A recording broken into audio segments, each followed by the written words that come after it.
É um motivo de alegria poder estar junto com a igreja mais uma vez para poder ministrar a palavra de Deus. Estou muito feliz, é um texto que eu queria pegar há muito tempo, queria falar sobre esse texto e nunca tive oportunidade. E hoje, pela misericórdia e graça de Deus, aprove a Deus, me dá a oportunidade de falar um pouco a respeito desse texto. Hoje a gente vai falar um pouquinho a respeito de lealdade e confiança. Esse é o tema da mensagem de hoje, lealdade e confiança. É isso que os versículos que nós leremos nessa noite estará nos falando. Você que tem a sua Bíblia, por favor, abra comigo lá em Mateus, capítulo 6. Estamos dando continuidade ao Sermão do Monte, Mateus capítulo 6, verso 19. Vamos ler até o versículo de número 34, encerrando assim Mateus capítulo 6. Olha só o que nos diz a palavra de Deus. Você que achou, acompanhe comigo. Não acumuleis para vós outros tesouros sobre a terra, onde a traça e a ferrugem corroem, e os ladrões escavam e roubam. Mas ajuntais para vós outros tesouros no céu, onde a traça nem ferrugem corrói, e onde os ladrões não escavam nem roubam. Porque onde está o teu tesouro, aí estará também o teu coração. São os olhos a lâmpada do corpo. Se os teus olhos forem bons, todo o teu corpo estará luminoso. Se, porém, os teus olhos forem maus, todo o teu corpo estará em trevas. Portanto, caso a luz que em ti há seja trevas, que grandes trevas serão? Ninguém pode servir a dois senhores, porque há de aborrecer-se de um e amar a outro, ou se devotará a um e desprezará a outro. Não podeis servir a Deus e às riquezas. Por isso vos digo, não andais ansiosos pela vossa vida, quanto que haveis de comer, ou pelo que haveis de beber, nem pelo vosso corpo, quanto ao que haveis de vestir. Não é a vida mais do que o alimento, e o corpo mais do que as vestes? Observai as aves do céu, não semeiam, não colhem, nem ajuntam em celeiros, contudo, vosso Pai Celeste a sustenta. Porventura não valeis vós muito mais que as aves? Qual de vós, por mais ansioso que esteja, pode acrescentar um côvado ou uma hora ao custo de sua vida? E por que andais ansiosos quanto ao vestuário? Considerai como crescem os lírios do campo. Eles não trabalham nem fiam. Eu, contudo, vos afirmo que nem Salomão, em toda a sua glória, ou em todo o seu esplendor, se vestiu como qualquer um deles. Ora, se Deus veste assim a erva do campo, que hoje existe, amanhã é lançada no forno, quanto mais a vós outros, homens de pequena fé. Portanto, não vos inquieteis, dizendo, que comeremos, que beberemos, ou com que nos vestiremos? Porque os gentios é que se preocupam com todas essas coisas. Pois vosso Pai Celeste sabe que necessitais de todas elas. Buscai, pois, em primeiro lugar o seu reino e a sua justiça, e todas essas coisas vos serão acrescentadas.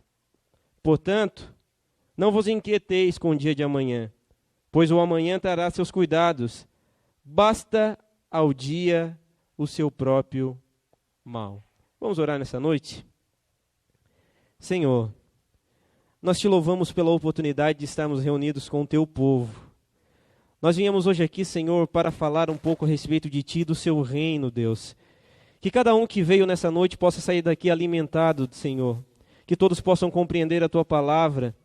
E, Senhor, se há pessoas que têm indícios de ansiedade, de orgulho, se há pessoas que estão aqui desanimadas nessa noite, que através da luz que há na Tua palavra, Deus, elas possam sair daqui diferentes, Senhor.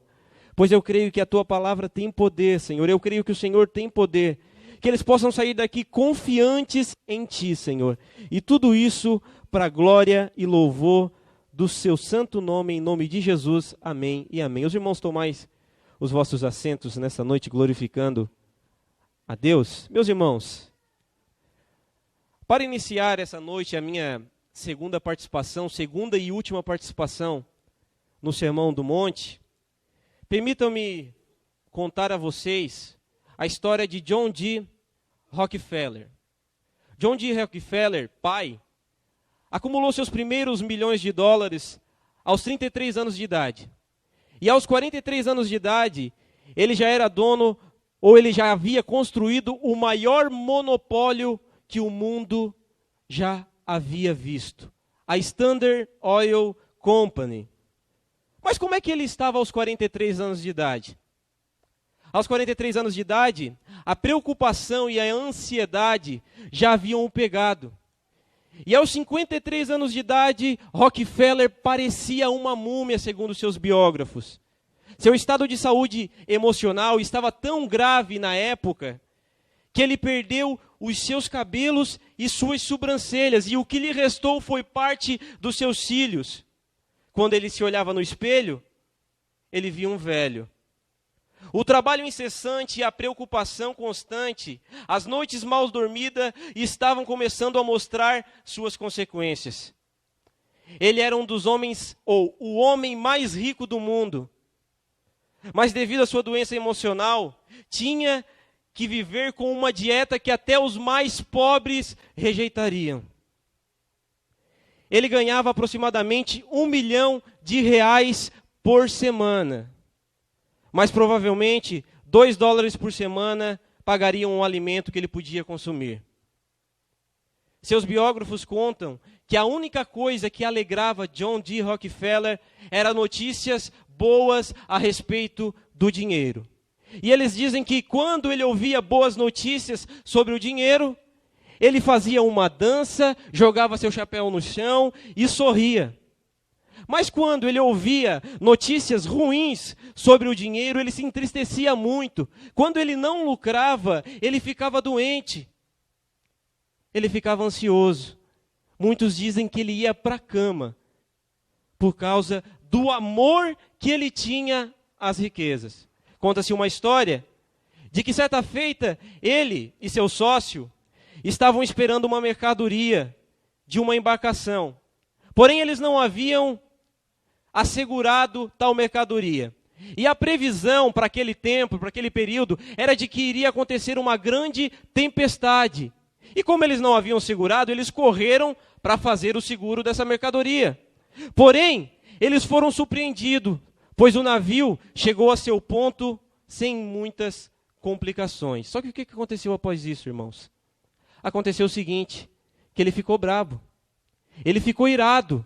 Porque ele havia feito um seguro de $150 e ele não precisava fazer esse seguro. Os seus biógrafos vão dizer que ele ficou doente de cama. E sendo que naquela época a sua empresa faturava cerca de $500 mil anuais. John D. Rockefeller ficou doente por causa de $150. Nesse período, ele não conseguia dormir um dia sem pensar que seu dinheiro poderia acabar. Ele não tinha tempo para mais nada, exceto para ganhar dinheiro e para ministrar aos domingos a escola dominical. Quando ele chegou aos 53 anos de idade, o seu estado de saúde estava muito agravado, ele estava muito doente. Então ele procurou os seus médicos e os seus médicos lhe deram algum conselho. Eles disseram o seguinte: você deve parar de se preocupar quanto ao dinheiro. Você não deve mais gastar a sua vida em preocupação. Você deve escolher, ou você se preocupa com o dinheiro, ou você se preocupa com o dinheiro, ou você se preocupa com a sua vida. Se você continuar assim, Rockefeller, você morrerá. Então, daquele dia em diante, ele observou o conselho do médico religiosamente, então deixou de se preocupar com o dinheiro.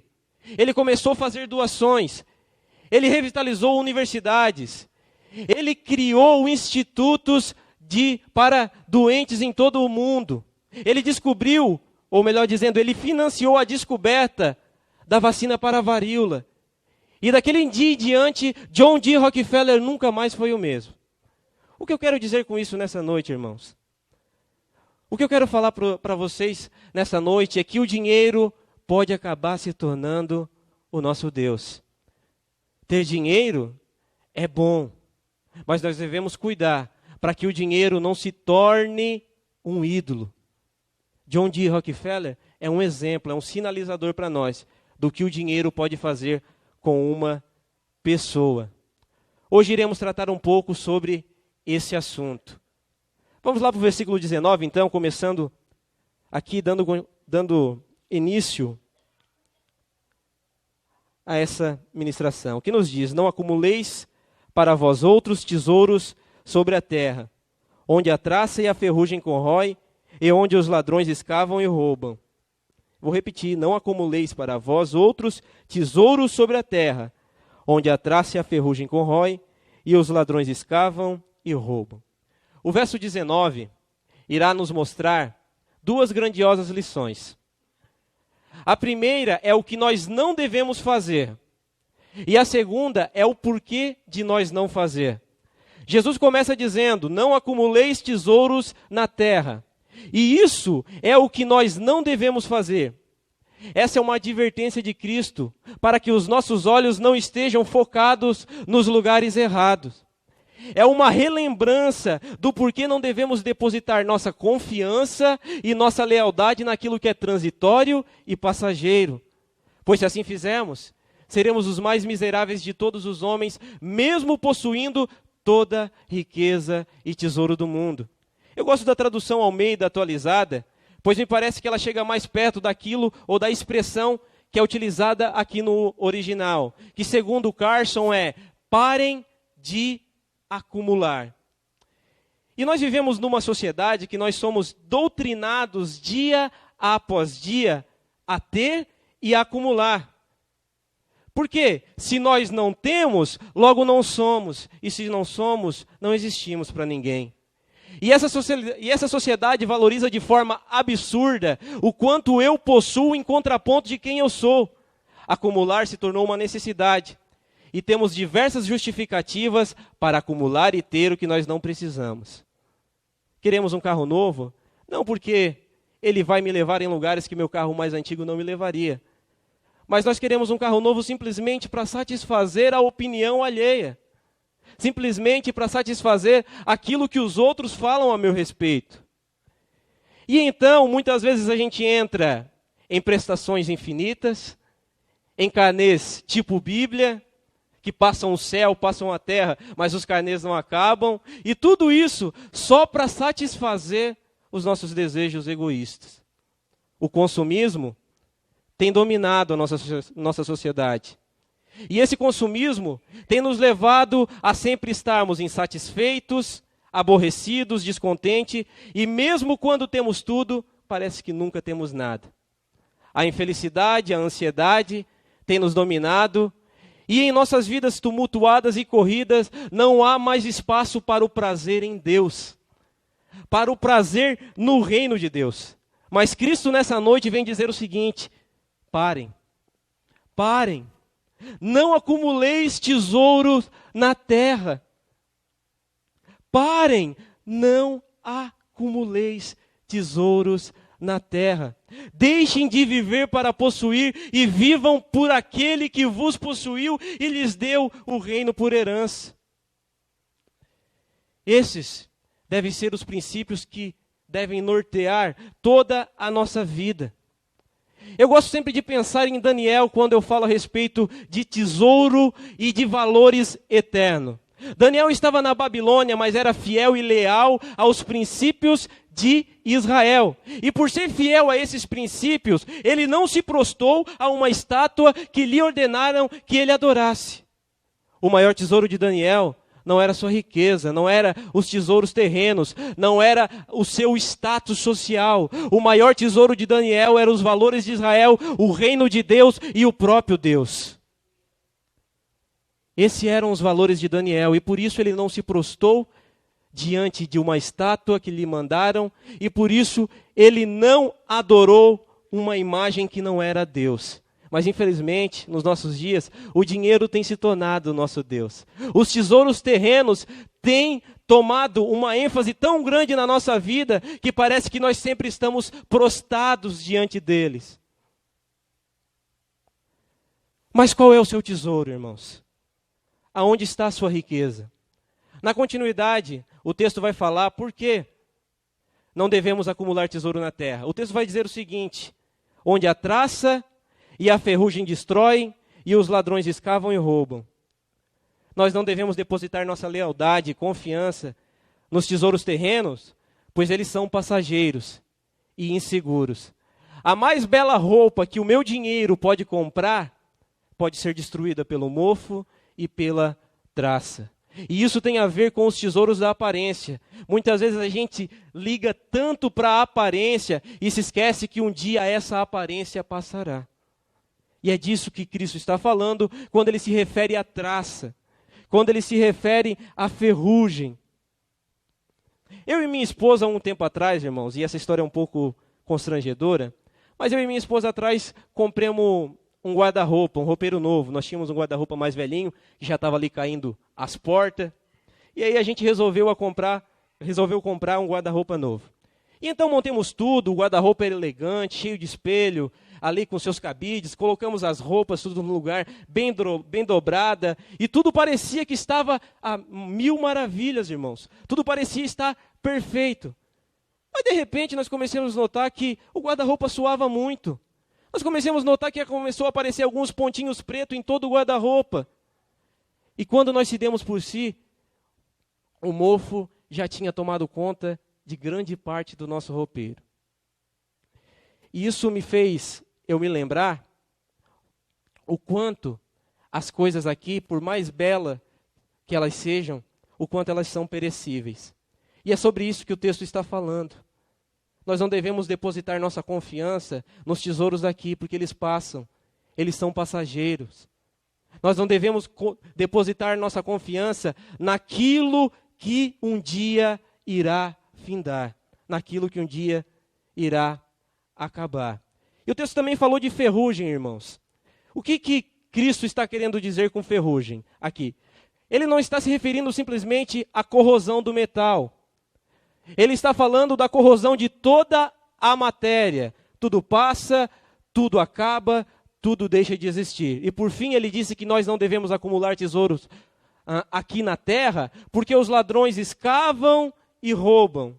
E o motivo pelo qual Jesus Cristo falou a respeito disso é que no primeiro século as casas eram construídas de barro. E para serem roubadas era necessário que os ladrões escavassem as paredes para que pudessem possuir o tesouro de um homem. E com isso Cristo deixa claro que por mais que os nossos bens pareçam estarem seguros, eles não estão.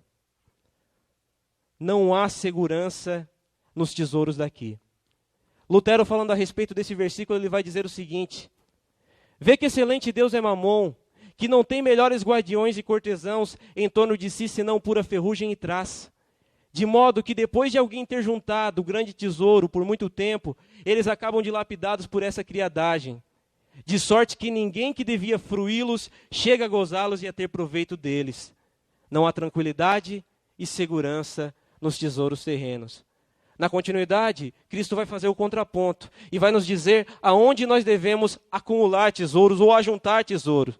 Mas ajunteis tesouros no céu, onde nem traça nem ferrugem consomem e onde os ladrões não minam nem roubam. Jesus está fazendo um contraponto de ideias aqui e valores. Em um momento ele fala dos malefícios produzidos por acumular tesouros e valores terrenos. Porque tesouros nada mais são do que aquilo que nós valorizamos. E agora ele irá nos falar a respeito do benefício em ajuntar tesouro no céu. E fica bem claro que é mais vantajoso para nós acumular tesouros no céu do que acumular tesouros na terra. Pois a deterioração que os tesouros terrenos sofrem, os celestiais, eles não sofrem.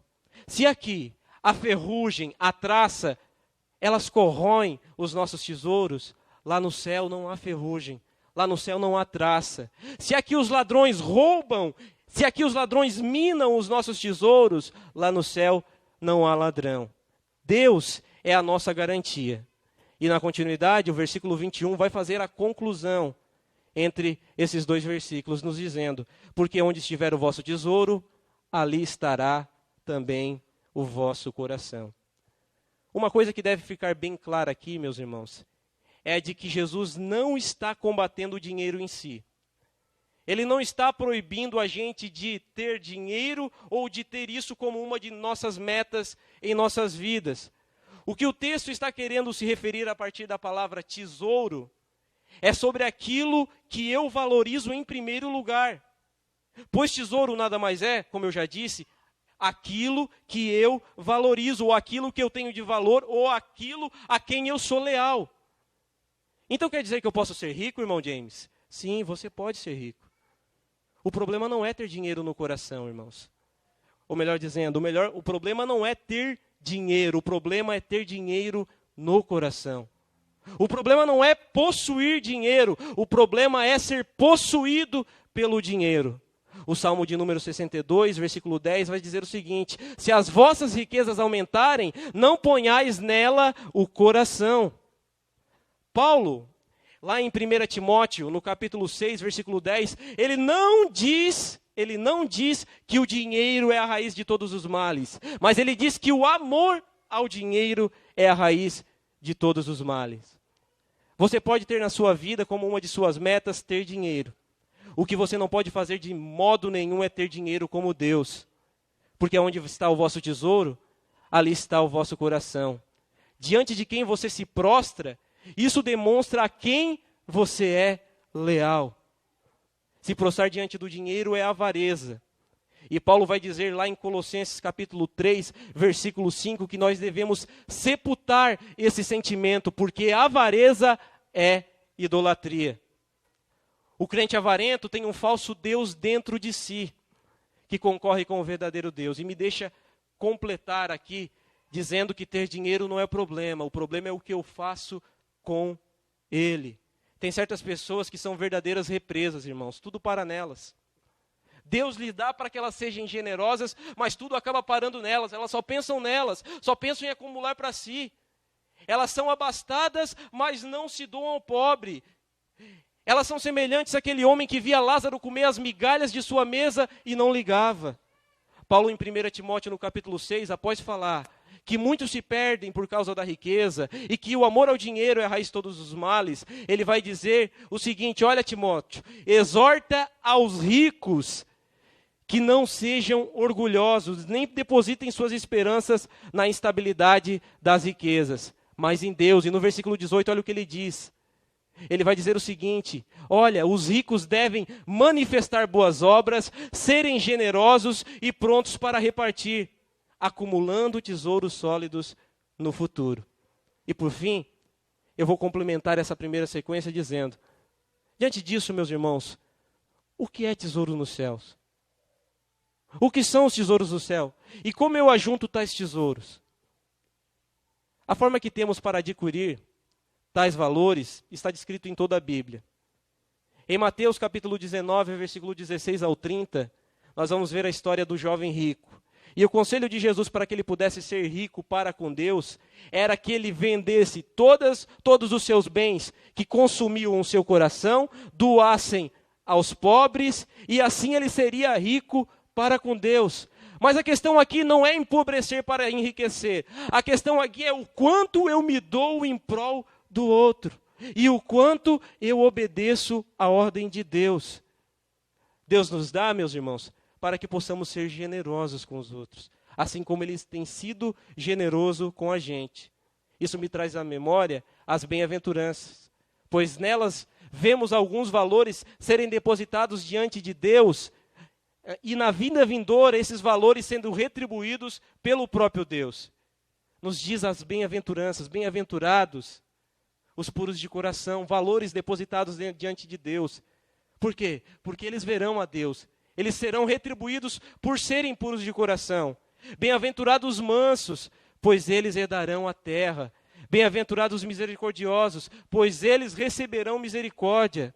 Bem-aventurados sois vós quando vos perseguirem e vos injuriarem por causa do meu nome, porque grande é o vosso galardão no reino dos céus. E o versículo 22 e 23 vai nos dizer o seguinte. Versículo 22 e 23. São os olhos a lâmpada do corpo. Se os teus olhos forem bons, todo o teu corpo será luminoso. Se, porém, os teus olhos forem maus, todo o teu corpo estará em trevas. Portanto, caso a luz que em ti há seja trevas, que grandes trevas serão? No verso 19 ao 21, nós vimos a metáfora dos tesouros. Agora, o verso 22 e 23, nós vamos contemplar a metáfora da lâmpada. Jesus, nesse texto, continua fazendo comparações. E a comparação que ele faz agora é dos olhos com a lâmpada. Só que não necessariamente Jesus irá falar a respeito dos olhos. E eu estava muito equivocado muitas vezes quando eu falava a respeito dos olhos nessa passagem. Jesus não estará falando a respeito dos olhos. Porque se assim fossem, todos os cegos estariam em trevas por não enxergarem. O que o texto irá nos tratar agora, irmão, o que o texto irá falar é a respeito de cosmovisão. A forma que eu enxergo o mundo. Talvez muitos de nós, equivocadamente, já utilizemos esse versículo para dizer que podemos pecar através do que vemos e assistimos. Mas não é sobre isso que o texto está falando. De fato, os nossos olhos é a lâmpada do corpo. Mas esse texto não está falando a respeito disso. O texto não está dizendo que nós podemos pecar através daquilo que nós vimos ou colocamos na nossa frente. No primeiro século, eles utilizavam a candeia ou as lâmpadas para iluminarem ambientes que estavam em trevas, ambientes que estavam escuros. E o que acontecia? A candeia clareava, os olhos contemplavam a luz que estava vindo diante deles e guiava assim o corpo. Mas não eram os olhos que iluminavam, era a candeia que iluminava para que os olhos pudessem enxergar e para que os olhos pudessem ver. Com isso, o que Jesus está querendo dizer nessa metáfora é que os olhos representam a sede das emoções ou das decisões. E a lente que eu utilizo para enxergar as coisas irá determinar se estou em trevas ou em luz. Deixa eu explicar melhor isso aqui. Se nos meus olhos, ou à frente dos meus olhos, eu uso a lâmpada da riqueza, se na frente dos meus olhos eu utilizo a lâmpada dos tesouros terrenos, se eu me guio através dela, todo o meu corpo estará em trevas. E o texto vai dizer ainda, e que grande trevas serão? O meu Deus será Mamom, o dinheiro, a riqueza, e eu estarei perdido. Mas se eu colocar na frente dos meus olhos a lâmpada do Evangelho, se eu colocar a lâmpada da palavra de Deus, se eu colocar diante dos meus olhos a ótica de Cristo, a ótica do reino, todo o meu corpo estará em luz. Meu Deus será o grande Jeová Jiré, o Deus da provisão. E eu andarei sempre na luz. É sobre cosmovisão, é sobre aquilo que eu coloco na frente dos meus olhos, mas não no sentido de TV, não é isso. É no sentido daquilo que guia e molda toda a minha vida. Tem pessoas que sempre estão com a riqueza na frente dos seus olhos, elas vivem para isso. Outros preferem colocar o reino de Deus e sua justiça, e elas vivem por esses motivos, e isso guia toda a parcela de suas vidas. Mas então surge uma questão, irmão James, e se eu quiser ser estrábico? E aqui, com todo respeito a quem tem essa deficiência, eu estou aqui fazendo uma analogia. E se eu quiser olhar para dois lugares? Se eu quiser olhar para as riquezas e se eu quiser olhar para o reino? Olha só o que vai nos dizer o versículo 24, meus irmãos. Ninguém pode servir a dois senhores, porque ou há de aborrecer-se de um e amar a outro, ou devotará a um e desprezará a outro. Não podeis servir a Deus e às riquezas. Irmãos, não dá. Não dá de a gente manter os olhos em Deus e os olhos na riqueza. Ou a gente segue a Cristo, o Evangelho, ou a gente anda de olho na riqueza. Deus e Mamom são dois barcos indo para lugares diferentes. E por melhor despacate que você seja, uma hora você vai ter que definir em qual barco você vai ficar. Ou a gente serve a Deus, ou a gente serve às riquezas. Mas aqui eu quero repetir, não é que você não pode ter dinheiro ou ser rico. Você não pode ter isso como o principal motivador de sua vida. Deus, o reino, o evangelho deve sempre estar diante de você como algo primordial. Ninguém pode servir a dois senhores. Ninguém pode servir a Deus e as riquezas. E isso vem sobre nós com uma pergunta: a quem estamos amando? Quem é o nosso Deus? Pois, como disse, o dinheiro pode se tornar um Deus, irmãos. O dinheiro pode se tornar o nosso Senhor e nós devemos ter muito cuidado com isso. E olha só o que vai nos dizer o versículo 25: por isso vos digo, não estejais ansiosos quanto à vossa vida pelo que haveis de comer ou pelo que haveis de beber, nem quanto ao vosso corpo pelo que haveis de vestir. Não é a vida mais do que o alimento e o corpo mais do que o vestuário? Aleluia.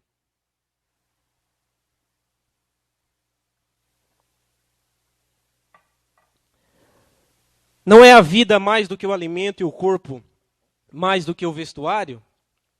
Agora nós chegamos diante do centro do ensinamento de Jesus, onde ele aplica tudo o que ele já havia falado nos momentos anteriores. Após ele ter falado e nos demonstrado que nós podemos estar equivocados quanto àquilo que é primordial na nossa vida, quanto àquilo que está em primeiro lugar, Jesus agora passa a falar sobre a confiança e sua antítese, que é a desconfiança. A desconfiança e a deslealdade fazem surgir dentro de nós um sentimento perturbador que se chama ansiedade. E é sobre ansiedade e confiança, sobre deslealdade e confiança, que Cristo irá falar conosco nesses últimos 9 versículos. Então o Senhor Jesus vai nos falar o seguinte: não estejais ansiosos quanto à vossa vida e quanto ao vosso corpo.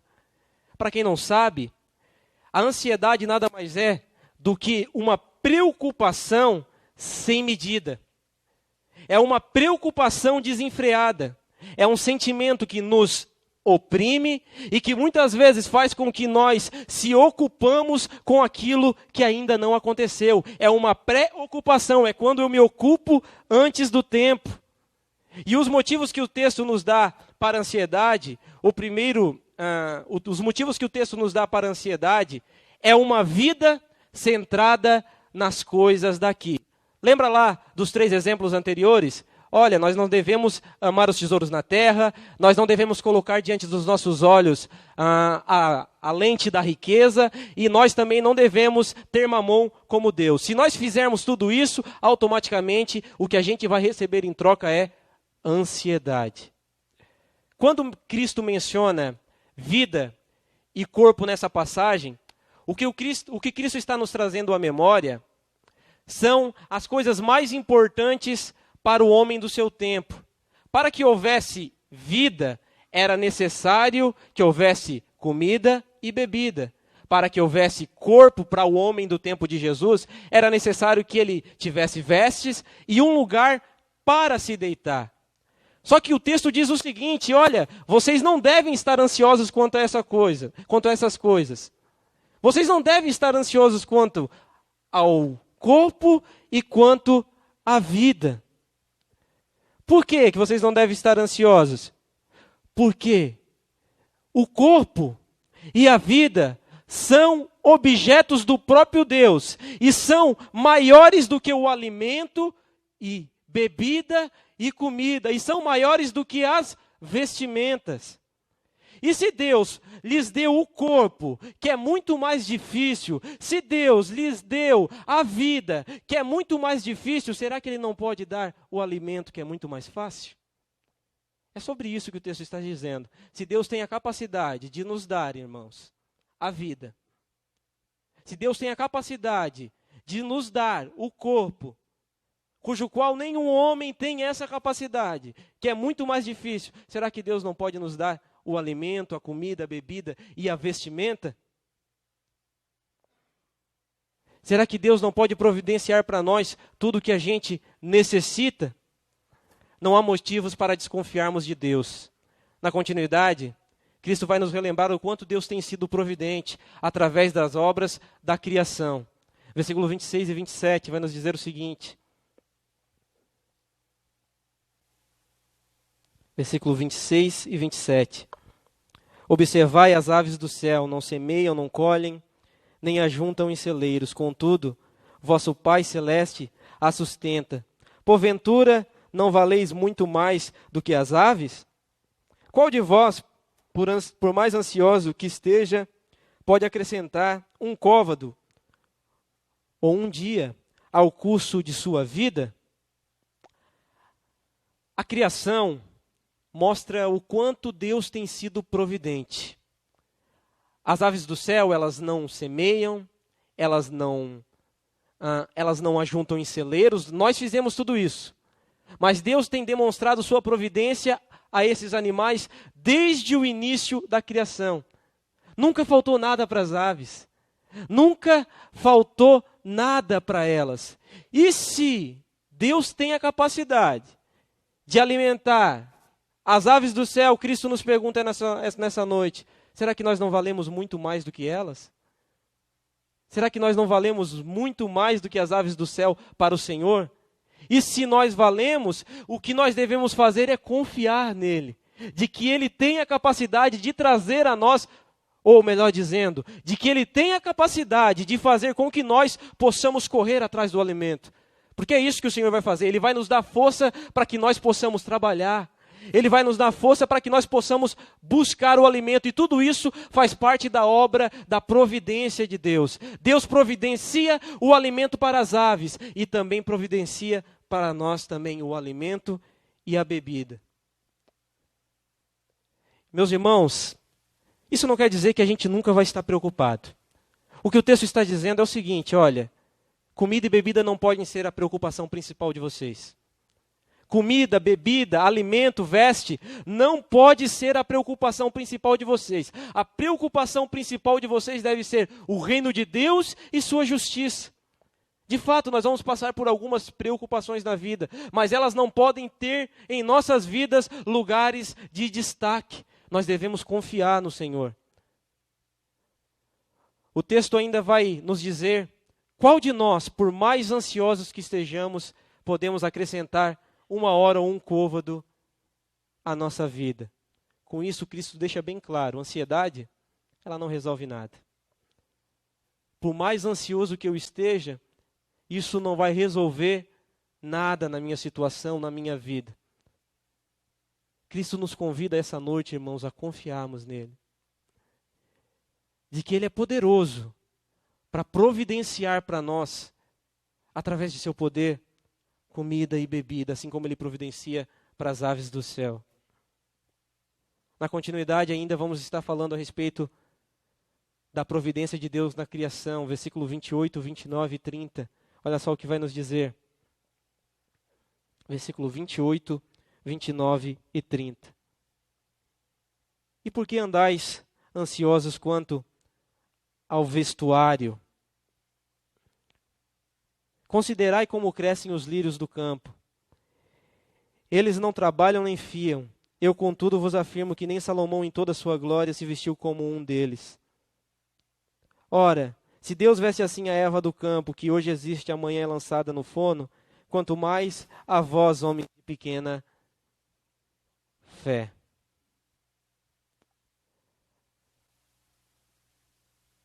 Nesse texto, nós vamos ver a continuidade daquilo que já vinha sido falado anteriormente.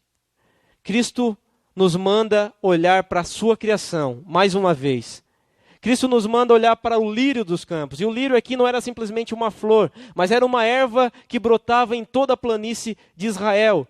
Só que essa erva, ela nascia num dia e no outro dia ela era queimada pelo sol. O sol vinha e castigava aquela erva e ela padecia e morria.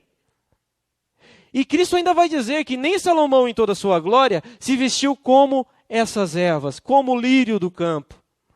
E vamos e viemos, Salomão foi um dos reis mais esplêndidos e gloriosos em toda a Bíblia.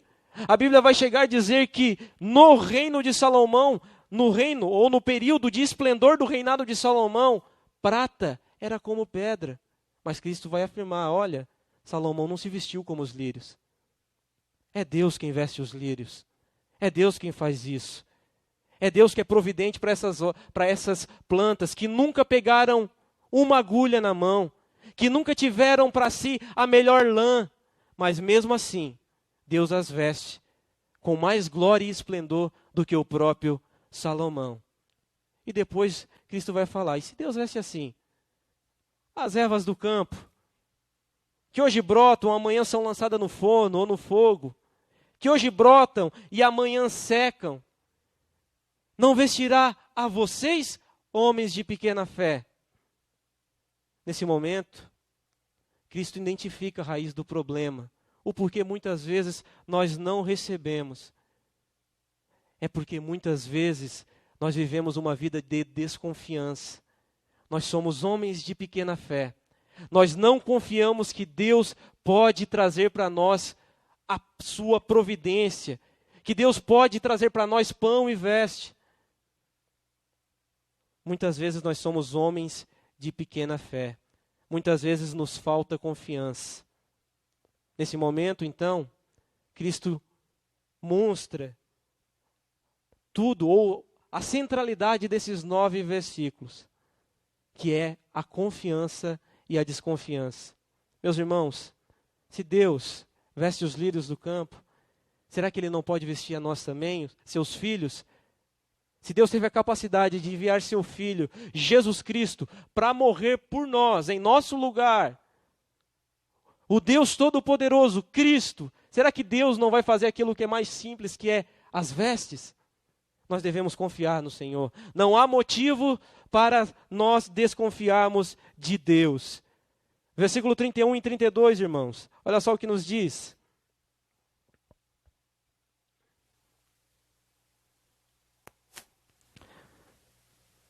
Portanto, não vos inquieteis dizendo, que comeremos, que beberemos, ou com que nos vestimos, porque os gentios é que se preocupam com todas essas coisas, pois vosso Pai Celeste sabe que necessitais de todas elas.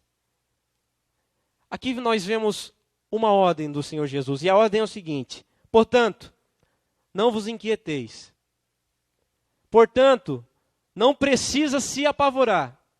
E isso é uma ordem. Cristo está dando uma ordem aqui para nós. Nós não devemos estar ansiosos e inquietos quanto ao dia de amanhã. Com isso eu não estou dizendo que a gente nunca vai estar, porque a gente é falho, a gente é errante, a gente é miserável. E muitas vezes nós somos pegos por essas situações de ansiedade e angústia. Mas Cristo está dizendo, portanto, não se inquieteis. Vocês devem confiar em mim. Vocês devem esperar em mim. Então, meus irmãos, nós devemos confiar no Senhor. Nós devemos confiar que o Senhor irá providenciar para nós o melhor. E ainda mais de que sua boa, perfeita vontade se cumprirá. E nós não devemos andar preocupados com comida e bebida. Olha só por quê, versículo 32. Pois os pagãos é quem corre atrás dessas coisas.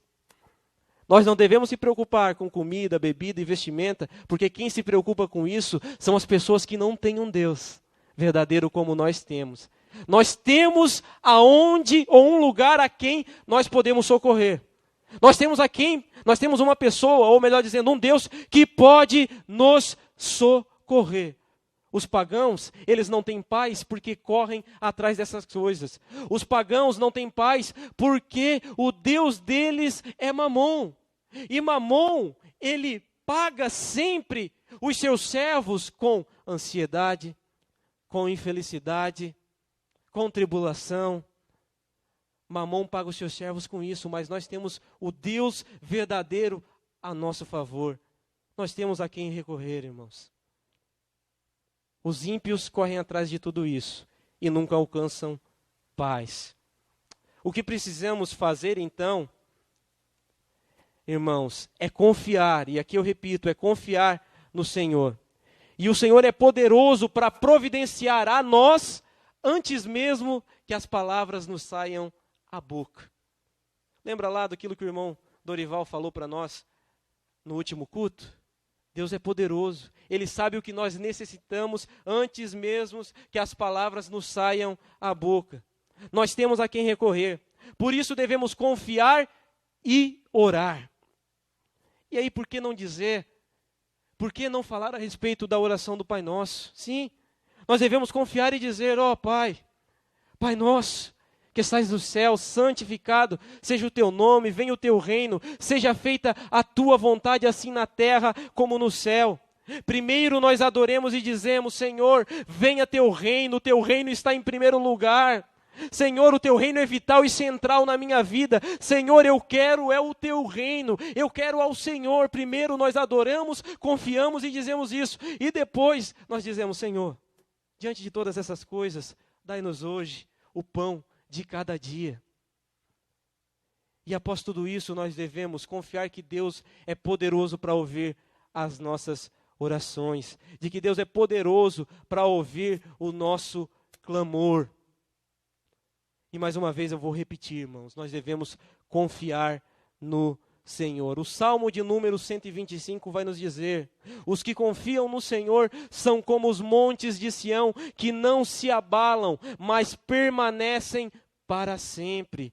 Isaías 40, versículo 31 diz o seguinte: mas os que confiam no Senhor renovarão as suas forças. Só há um jeito de vencer a angústia, só há um jeito de vencer a ansiedade, irmãos. E é confiando no Senhor. É confiando no Senhor. E diante de tudo isso, Cristo vai chegar ao ponto auge do seu sermão, aonde ele vai nos dizer o seguinte, versículo 33.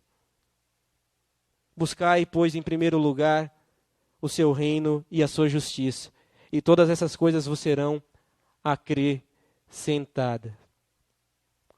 Nós chegamos ao resumo de todo o texto. Após Jesus falar que não devemos acumular tesouros na terra, que não devemos olhar o mundo com a ótica da riqueza, de que não devemos servir a dois senhores, e que não devemos estar ansiosos quanto à vida, quanto ao corpo, e que não precisamos estar preocupados quanto ao alimento, à bebida, quanto às vestes. Jesus agora vai nos falar o seguinte: sabe o que vocês devem fazer? Vocês não devem estar preocupados com essas coisas.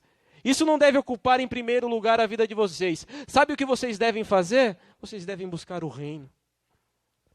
Busquem o reino de Deus e a sua justiça. Isso deve ser vital e central na vida de vocês. Vocês não devem se preocupar com comida, corpo, vida. Vocês não devem se preocupar com essas coisas. Ou isso não deve estar em primeiro, em lugar de destaque na vossa vida. Aquilo que deve ser vital e preocupante para vocês deve ser o reino de Deus e a sua justiça. Busquem em primeiro lugar o reino de Deus e sua justiça. Nada é mais importante que Deus e seu reino. Charles Spurgeon vai nos dizer o seguinte: não devemos deixar aquilo que é urgente tomar o lugar daquilo que é importante. O reino é importante. O céu, o reino precisa estar em ti antes que possas estar no céu. Russell Shedd vai nos dizer: quem é sábio sacrifica-se por valores eternos. O nécio, pelo prazer de alguns momentos passageiros, perde tudo o que vale a pena possuir. Se nós somos sábios, nós devemos se sacrificar por valores eternos. Nós devemos buscar aquilo que é eterno e não aquilo que é passageiro. Se o nosso olhar está em Deus e no seu reino, nós venceremos as adversidades, pois Deus estará conosco. E ainda que muitas das adversidades não sejam vencidas, Deus está conosco. E a nossa maior adversidade, que é o pecado, foi vencido na cruz por Cristo. E com isso Ele garante para nós a eternidade. A nossa maior adversidade foi vencida, irmãos. Para eu finalizar, deixa eu contar mais uma história para os irmãos. Um dos maiores missionários que existiu nos Estados Unidos da América, um dos maiores missionários que os Estados Unidos da América já viu, foi David Brainerd. Ele foi missionário entre os índios moicanos nos Estados Unidos. E o que fez dele um personagem vital para as missões modernas foi o quanto ele se dedicou e se sacrificou pelo reino. Ele morreu muito jovem, no campo missionário, com 34 anos de idade, com 33,5 quilos, e com uma tuberculose escarrando seu pulmão. Se alimentava de forma escassa, mas tudo o que ele queria era promover o reino de Deus. Tudo o que ele queria era fazer com que Deus fosse conhecido entre as nações e entre os índios moicanos. Esse era o desejo de David Brainerd. Certa feita ele disse: eis-me aqui, Senhor. Envia-me até os confins da terra, para longe de tudo que se chama conforto. Envia-me mesmo para a morte, se for no teu serviço e para promover o seu reino. Ele também disse: se tivesse 1000 vidas, minha alma ofereceria jubilosamente para estar com Cristo. E por fim, Deus tornou-se tão precioso para mim, que o mundo com todos os seus prazeres tornou-se finitamente vil. Eu oro a Deus para que, assim como na vida de David Brainerd, a eternidade possa estar diante de nós ao ponto de nós não queremos mais nada. Ao ponto de nós querer tanto, tanto, tanto Deus, que os nossos problemas não serão mais tão grandes quanto eles parecem. Que a nossa confiança seja semelhante à desse homem, que entregou e dedicou a sua vida por inteiro para o reino.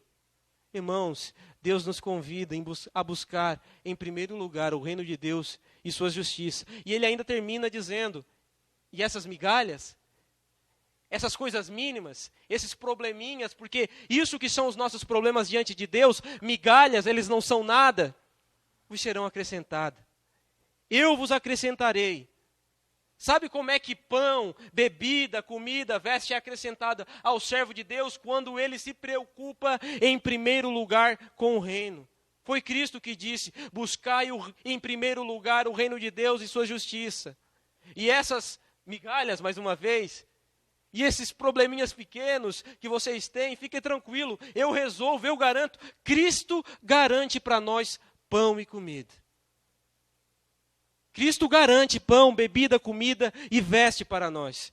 Eu oro para que os nossos olhos estejam na eternidade e no eterno, e que de lá nós não o retiramos. Eu oro para isso, irmãos. Cristo está dizendo uma coisa para nós: existe um valor que é eterno. A nossa vida, ela é passageira. Tiago vai dizer que é semelhante ao vapor de fumaça, que uma hora a gente viu, uma hora já sumiu. Eu gosto de ilustrar a eternidade com uma linha ou um fio. Se nós pegarmos um fio infinito, um fio que não tem fim, e demarcarmos 30 centímetros desse fio, 30 centímetros significa a nossa vida, mas o resto do fio é a eternidade. Então por que será que a gente se preocupa com 30 centímetros, sendo que a gente tem uma eternidade pela frente? A gente tem uma eternidade pela frente, irmãos. Cristo está dizendo: olha, parem de olhar um pouquinho para os tesouros da terra. Não acumulem tesouros na terra, mas acumulem tesouros no céu, valores eternos. Sejam felizes, bem-aventurados. Busquem o reino de Deus e a sua justiça, ou seja, buscar o reino de Deus e aplicar a justiça do reino. É isso que vocês devem fazer. E o último verso ele vai dizer o seguinte: portanto, não vos inquieteis com o dia de amanhã, pois o amanhã trará seus cuidados. Basta ao dia seu próprio mal. Está preocupado com amanhã, irmãos? Está preocupado com o dia de amanhã? Deus está dizendo: eu cuido do teu amanhã. Eu cuido daquilo que você não pode cuidar, pois a sua preocupação não vai modificar em nada o outro dia. Agora, o poder de Deus pode mudar. Deus pode mudar o nosso amanhã. A minha preocupação, a angústia, o meu sofrimento não vai mudar a minha situação. A ansiedade não resolve nada. Agora, o Deus Todo-Poderoso, Ele pode mudar toda a nossa angústia, toda a nossa tribulação e ansiedade. Mas para isso nós devemos buscar o reino de Deus e sua justiça. Nós devemos se esmerar, se esforçar para fazer a vontade de Deus. Eu gostaria de convidar a todos a se colocarem de pé.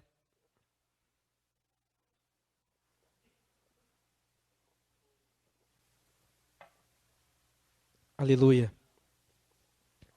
Eu vou concluir dizendo Certa feita, esse é um texto bíblico, um homem que havia tido uma grande colheita, ele decidiu no seu coração o seguinte: olha, eu estou bem na foto.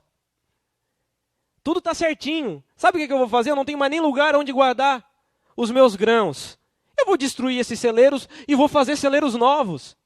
Porque eu estou bem, olha aí. Olha quanto dinheiro que eu tenho. Olha quanto luxo e riqueza eu tenho. Esse homem confiante no poder do seu braço. Mas uma voz lá de cima bradou: louco. Louco. Ei, louco. Tudo que tu tens aí preparado vai ser para quem? Ei, para quem será? A morte, irmãos, ela é o fim.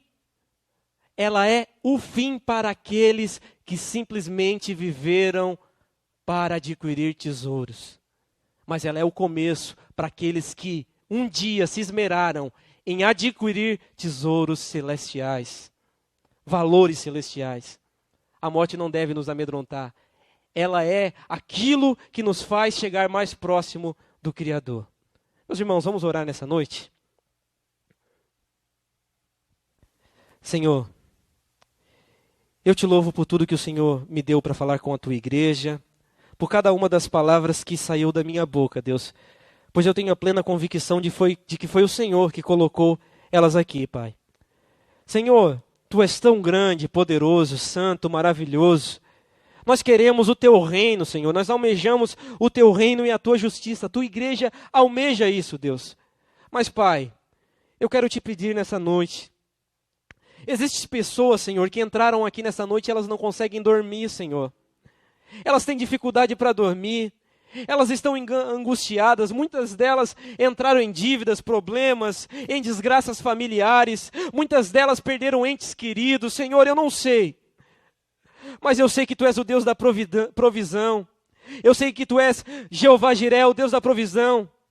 Senhor, eu sei que também Tu pode entrar em providência na vida de cada um dos irmãos que aqui estão, segundo a Tua boa e perfeita vontade, se assim Tu querer, Deus. Mas, Pai, o que eu quero te pedir nessa noite, encarecidamente, é que se entraram pessoas aqui, cujo coração delas está centrado em viver para essa vida, que possa ser cravado nelas a eternidade, Senhor. A eternidade, Deus, e que elas possam se preocupar mais com a eternidade do que elas se preocupam com as outras coisas. Pai, crava nos olhos delas a eternidade, Deus. O reino, a sua justiça. Senhor, o reino e a sua justiça. Pai, abençoa-nos. Nós precisamos de Ti, Senhor. Ajuda-nos a viver para a Tua glória, por meio de Tua graça. Senhor, essa é a nossa oração. Em nome de Jesus. Amém e amém.